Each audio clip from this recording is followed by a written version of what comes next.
Zdravo, jaz sem Lija in imam rada glasbo in muzeje. Zato ni boljše izbire za intervju kot dr. Tonček Kregar, frontman skupine Mi2. Zdravo. Ali lahko danes vse rockerje najdemo v muzeju? Vse ravno ne, nas je pa očitno čedalje več. Očitno rockerji postajamo taka napol izumrla vrsta in sodimo v muzej.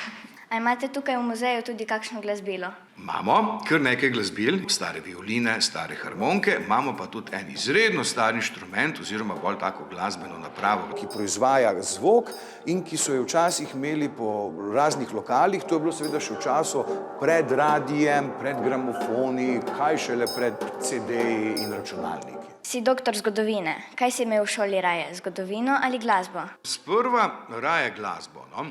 Kasneje pa zgodovino. Katerega predmeta pa nisi maral? Tistega, ki ga verjetno ne mara večina gledalk in gledalcev Infodroma. Začne se pa na M. Matematike. Mogoče. Poješ v skupini Mi2. Zakaj takšno ime, če vas je pa 5? Na začetku sta bila 2 in takrat je bilo ime benda zelo logično. Mi2, ker sta bila 2. Zdaj, ko nas je 5, je pa to ime skrajno trapasto, skrajno nesmiselno, ampak vsi smo se ga navadili, zato ga puščamo takšnega, kot je. A kdaj pozabiš besedilo na nastopu? Joj, čedalje pogosteje. Misliš, da je to kaj povezano z staranjem? Ja, verjetno res.